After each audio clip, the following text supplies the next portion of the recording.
This morning, the scripture reading will come from Luke chapter 12, verses 35 through 40. Stay dressed for action and keep your lamps burning, and be like men who are waiting for their master to come home from the wedding feast, so that it may open the door to him at once when he comes and knocks. Blessed are those servants whom the master finds awake when he comes. Truly I say to you, he will dress himself for service and have them recline at the table, and he will come and serve them. If he comes in the second watch or in the third and finds them awake, blessed are those servants. But know this, that if the master of the house had known at what hour the thief was coming, he would have not left his house to be broken into. You also must be ready, for the Son of Man is coming in an hour you do not expect.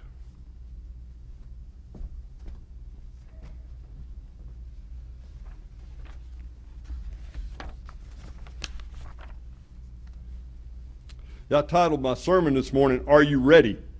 Are you ready? And that's just because that's all I could think of.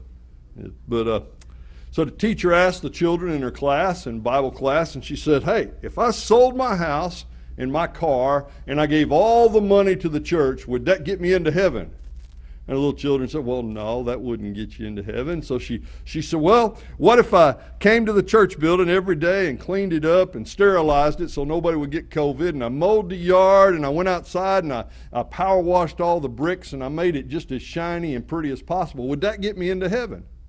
And the kid said, well, no, that wouldn't get you into heaven. She said, well, what if I study my Bible every single day and I teach Bible class and I'm a really good person? Will that get me into heaven? And the children said, well, no, that won't get you into heaven. And she said, well, what do I need to do to get to heaven? And little 5-year-old in the back said, you got to be dead. You know, years ago, Carole King wrote a song called Anticipation. You may or may not remember the song, but you probably remember the commercial that used the song as its theme. You remember the bottle of ketchup? As the song is playing Anticipation in the background, the actor is patiently holding the bottle, and you can't wait for that first drop of red goop to fall down on that hamburger. It's like the end of the world if it doesn't happen, and it's not happening quick enough, and you watch and you watch and you watch. We had the ketchup that when you turned the bottle up, it all poured out at once. We didn't have that good stuff that did. I don't know why it did that. I think in the commercial she didn't hold the bottle up high enough, or she didn't learn how to hit the bottle. I'm not sure. But as it happened, we watched and watched and watched, and we remember that. We know about anticipation, and as we study this scripture together, we see this thought of anticipation. You know, we've been spending some time looking at some of Jesus' parables, and we've talked about the rich fool, and last week we talked about not being worried. And we need to remember Jesus said we're supposed to store up for ourselves treasure in heaven and not on earth. And as we do those things, and as we study those things, and as we look at those things, here we come to a parable that just seems all too familiar. Most of us don't like to wait. Most of us don't like to wait. It's bad enough when there's a set time and the other person's running behind. I mean, it's bad enough when you know that they're 3 minutes behind or 5 minutes behind or whatever. We don't like to wait like that. It's really difficult when you go to Little Rock and their plane doesn't arrive on time. And you look at the board and it says, well, it's going to be 15 minutes late. You know what that means? It means nobody really knows where it is or when it's coming. That's what it really means. But their plane finally comes in or what. We don't like to wait. You know, it's really challenging when the kids call and say, we'll be in sometime tomorrow afternoon. Well, does that mean 2 o'clock or does that mean 6 o'clock? What's worse is when they say, we'll be in tomorrow evening sometime. Does that mean 2 o'clock or does that mean midnight? And we wait and we wait. Then we wait. You can't do anything because they're going to be here sometime. And so you have to prepare as if they're going to be here for the meal. And then when they're not here for the meal, you have to prepare and make sure, well, there's still going to be warm food for them when they get here. And then you have to put everything up and say, well, when they get here, we'll just make sure everything's ready for them to go to bed until they get there and they're all hungry. And you don't know what to do. And it's hard for us when we face those challenges. Or when the area manager calls and says, next week, I'm going to come by for an inspection. What day next week? Boy, it'd be nice to know that, wouldn't it? Well, we don't know what day. So now we've got to get ready, and every day we're watching for the area manager to come by and inspect everything. So we've got to make everything spick and span and do everything by the book every single day for the next week. And what if he doesn't even show up until Friday evening when it's quitting time? We don't like that at all. One of the hardest ones for me is when I'm in the drive-thru and the person in front of me takes an hour and 45 minutes to decide if they want fries with that. I mean, seriously, have you been to any of our drive-thrus? I'll tell you a secret. Their menus have not changed in the last 6 months.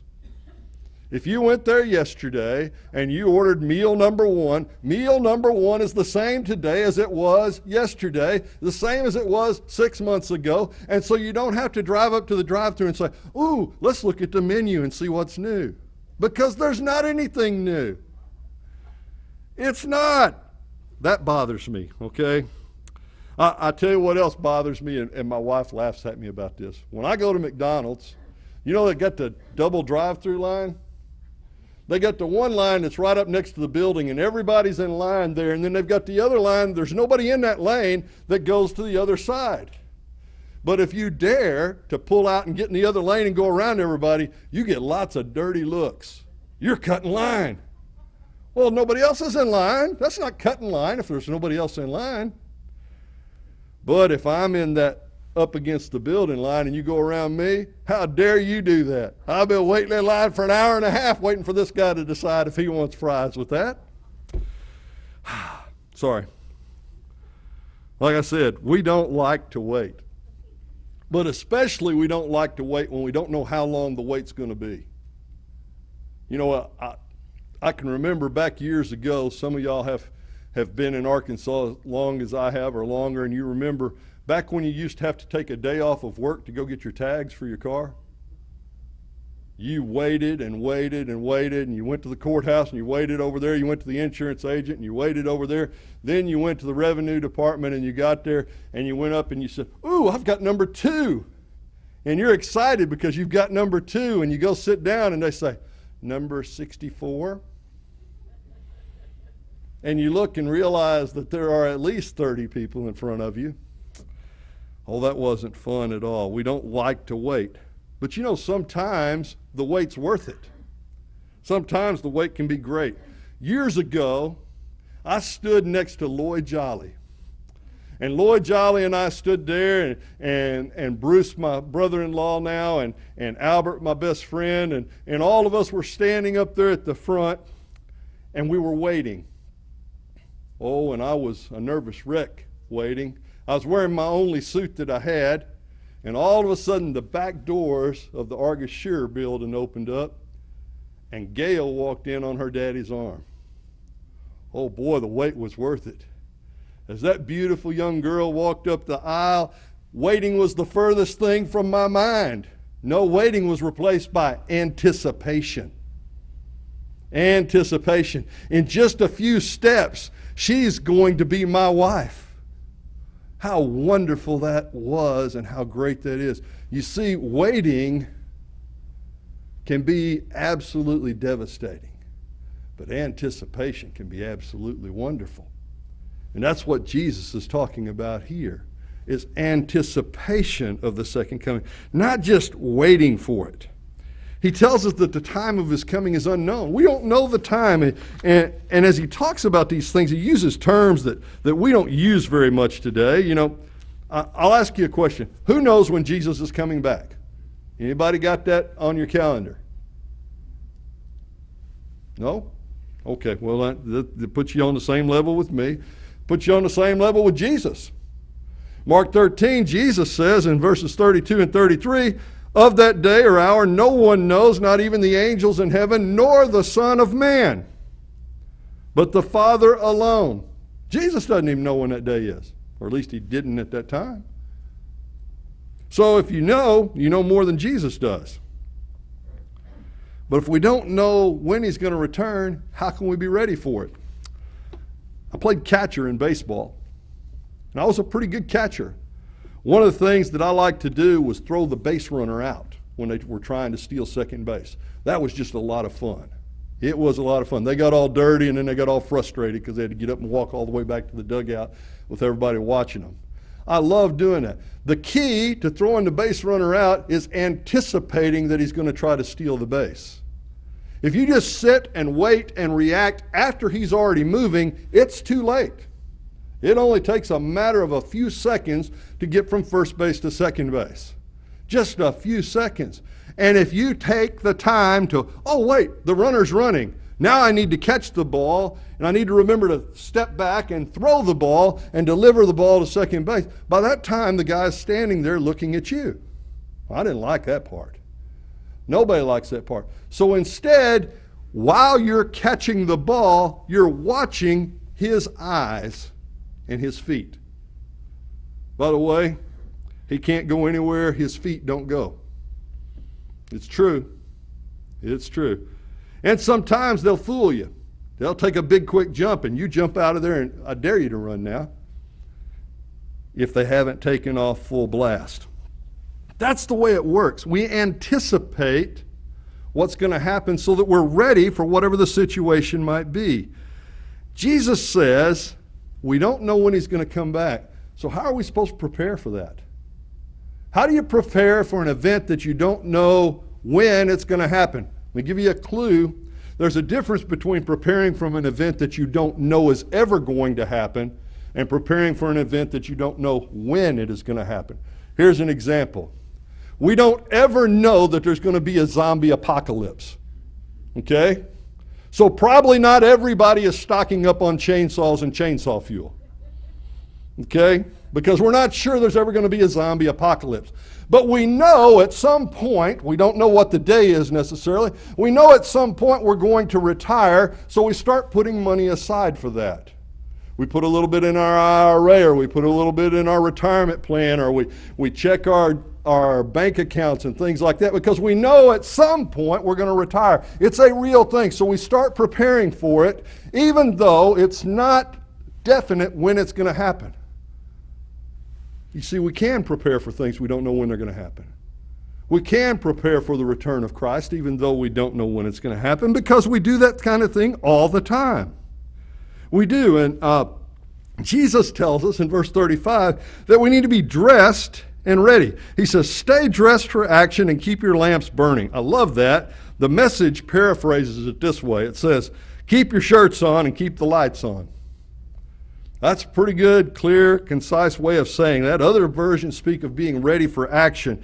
You know, in Jesus' day, people wore a long outer garment similar to a robe or something like that, or it really was like a robe.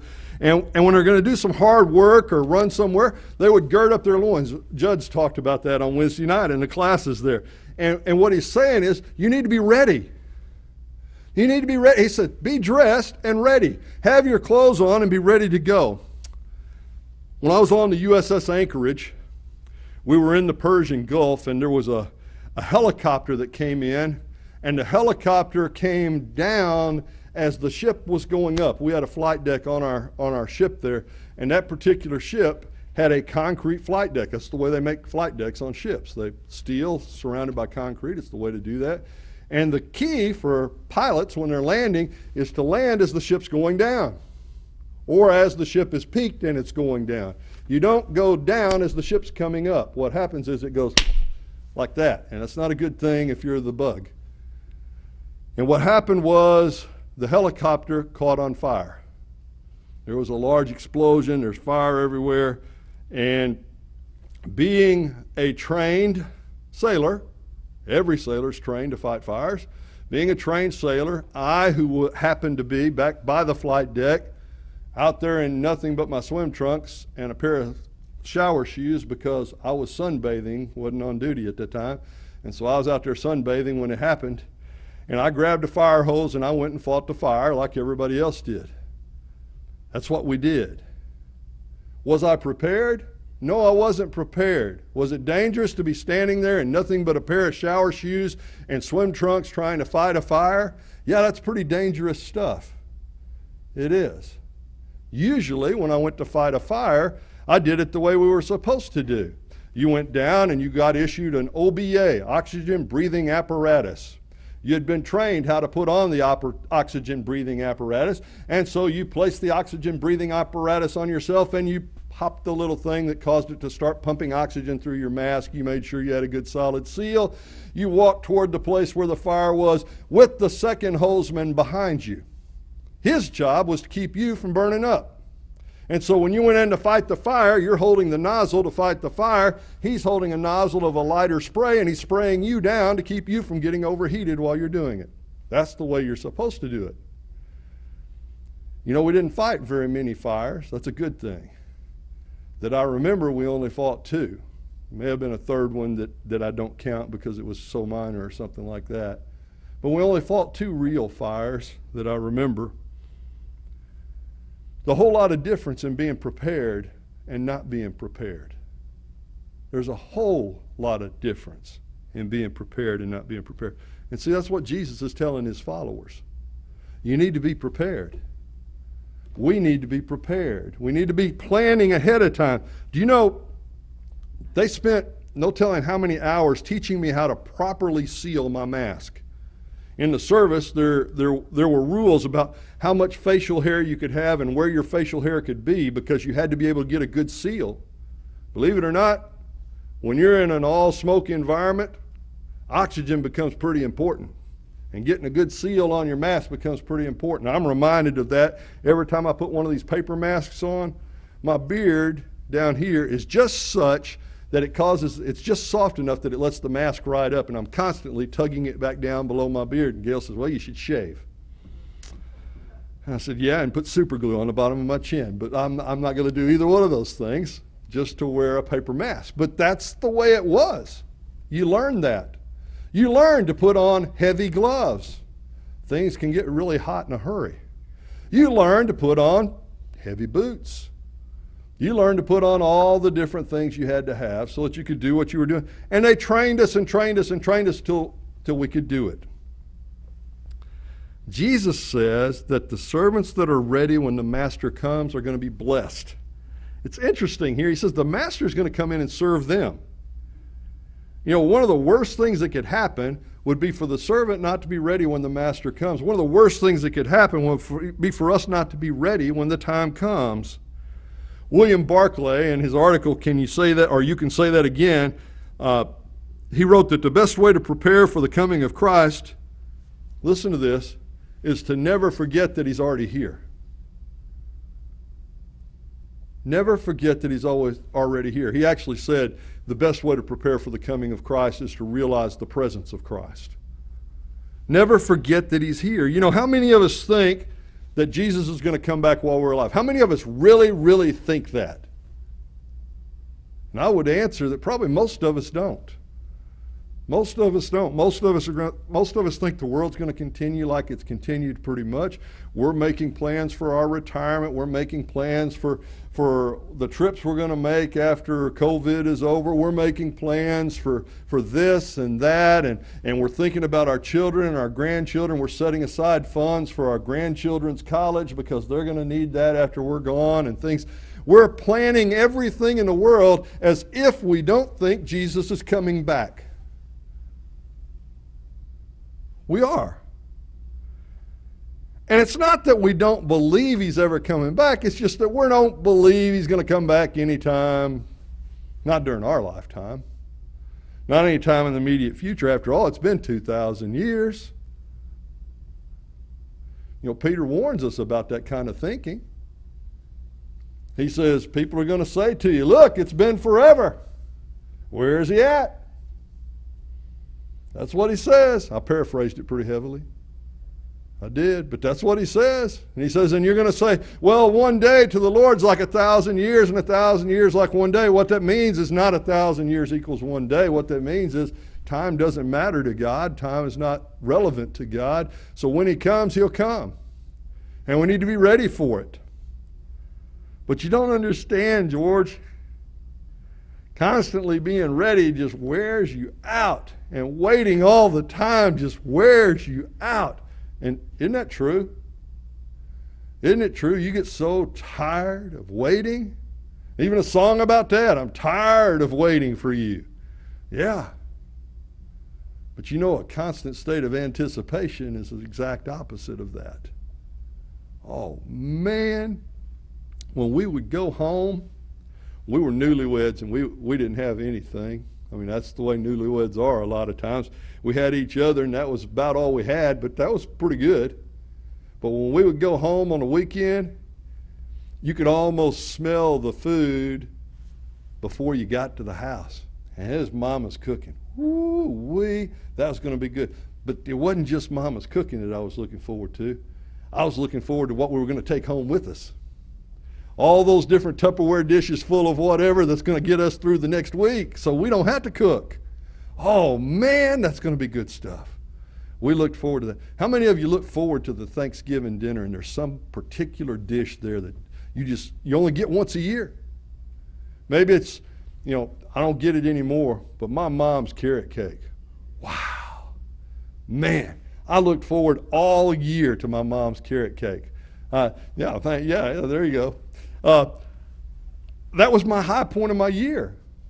I told Gail one year, we were in Alabama, and I was a youth minister there, and I told her, I said, I'm going to text and see who all loves me. She said, what do you mean? I said, well, we're going home for Thanksgiving, which we were. We're going to take the kids home for Thanksgiving to family and visit all our family. And I said, we're just going to see if anybody makes me a carrot cake. I said, I'm not even going to say anything. So we stopped in Memphis where my mom was, and sure enough, she was pulling a carrot cake out of the oven when we came in. And she said, we need to cool it a little bit before we ice it.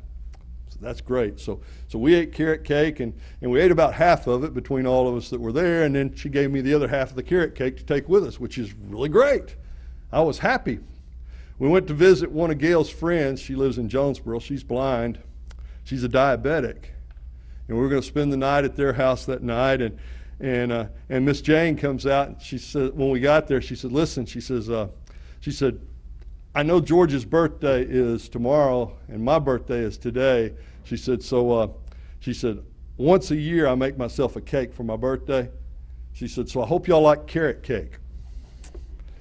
And she pulled out this big carrot cake. It was a bundt style cake, and she had made a bundt style carrot cake, and the carrot cake was absolutely delicious. And because she's a diabetic and she couldn't eat it, she sent half the cake home with us. So we get to Batesville. And when we get to Batesville, Gail's mom says, don't tell George, but I made him a carrot cake for his birthday. And so she had a full sheet of carrot cake. And by then we weren't as excited about eating carrot cake. So we took almost a whole cake home with us from there. And we had carrot cake forever. My favorite thing, I told that story one time to some friends, and I said, the sad thing is I'll never get to eat my mom's carrot cake again because my mom had passed away. And a friend of ours, bless her heart, shows up at our house on my birthday, which happened to be Thanksgiving that year, with a carrot cake. And she had contacted my sisters to get my mom's recipe for the carrot cake. Her husband was in the service, and they got transferred to Alaska. And the next year, on my birthday, I got cupcakes, carrot cake cupcakes from Alaska. I anticipate carrot cake. That's what I look forward to. Ask my wife, what's my favorite thing about the holidays? I'm going to get carrot cake somewhere, even if I have to make it myself. I love carrot cake. I love that. I anticipate it. It doesn't bother me that I have to wait all year for it. It doesn't bother me, and it doesn't wear me out worrying about whether or not I'm going to get carrot cake. If I go a whole year without carrot cake, guess what? I've got enough carrot cake in here to last me another year probably. Folks, Jesus is telling us that we need to look forward to it. We need to look forward to the coming, not dread it, not, where is he at? But where is he at? Where is he at? Last night when Gail came in from visiting her mom, the little dog had been kind of anxious most of the evening. But when that garage door started going up, when that motor started working, zoom, down out of my lap, zoom, through the kitchen, zoom, to the door there by the garage, and then I can hear him in there whimpering. He's whining just a little bit. He can't wait for that door to open because he knows what's coming or who's coming in on the other side.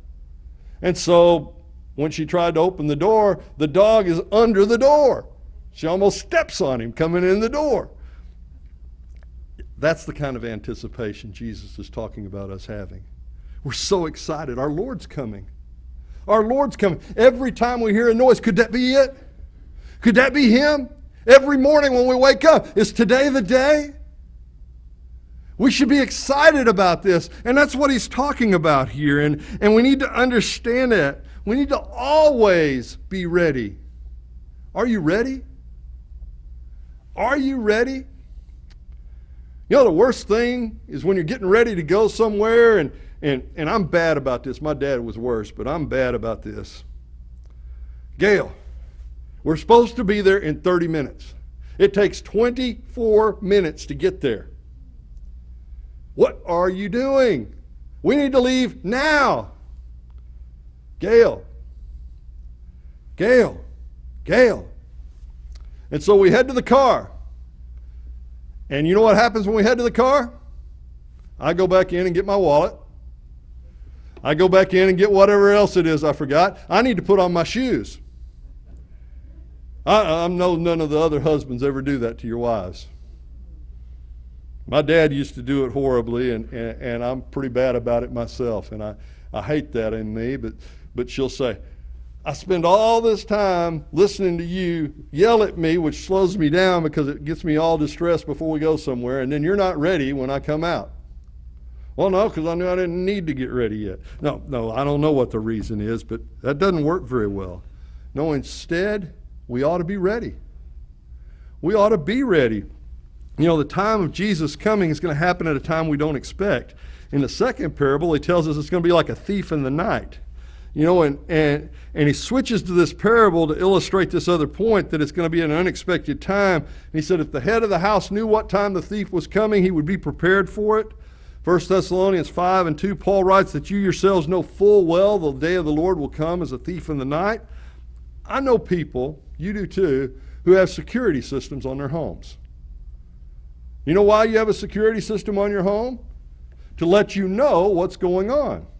To let you know what's happening. That's why you do that. Alarms don't protect us from what's happening. They just tell us what is happening. They let us know what's going on. We're not supposed to be just watching. We're supposed to be preparing. You see, there's a difference there.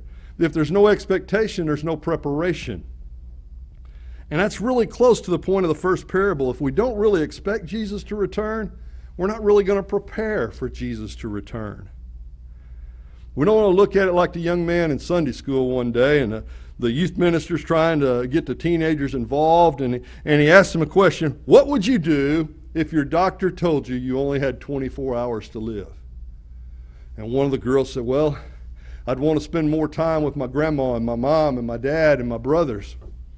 And the other little girl says, well, I'd want to call all my friends and tell them I loved them. One of the little boys said, well, I've got a lot of things I'd want to get right with my life. And then one little boy in the back, he says, I'd ask for a second opinion.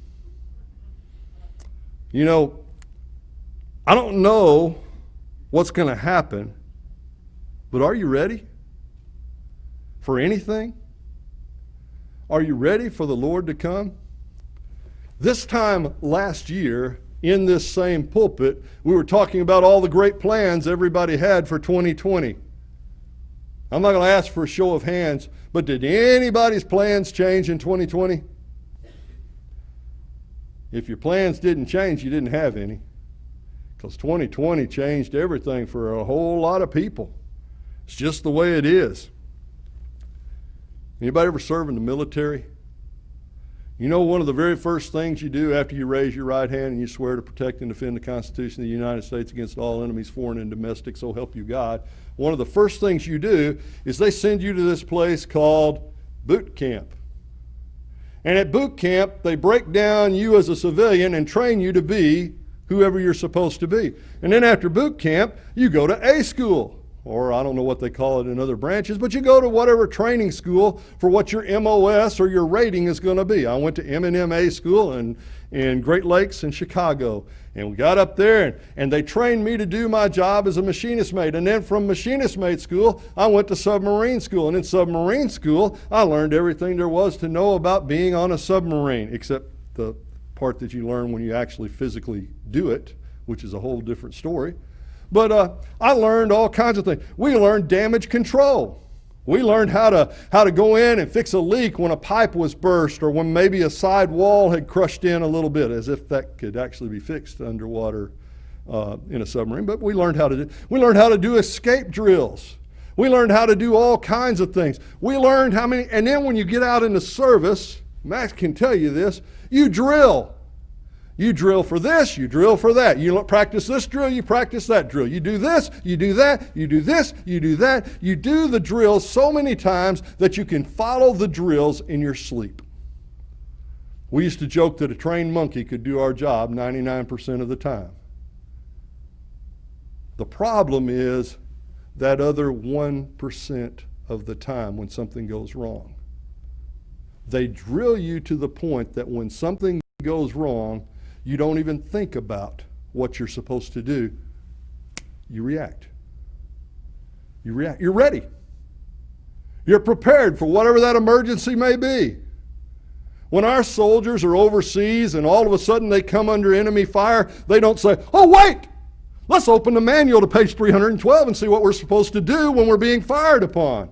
No, they don't do that. They immediately react. They immediately assume whatever positions they're supposed to assume in their unit so that their unit can provide whatever protective abilities they have for one another and so that they can encounter whatever the challenge is they're facing.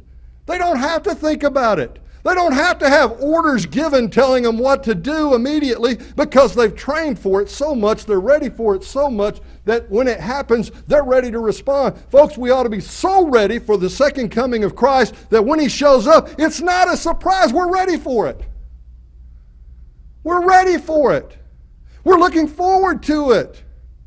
We ought to be living our lives in such a way that we don't have to, "Oh no, you mean Jesus is coming in 5 minutes? I need to be baptized. Hurry! You mean Jesus is coming in 5 minutes? I got things I need to confess and repent of." Really? We need to be ready all the time.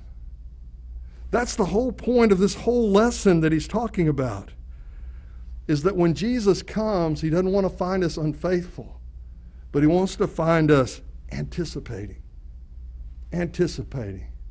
ready and willing for action.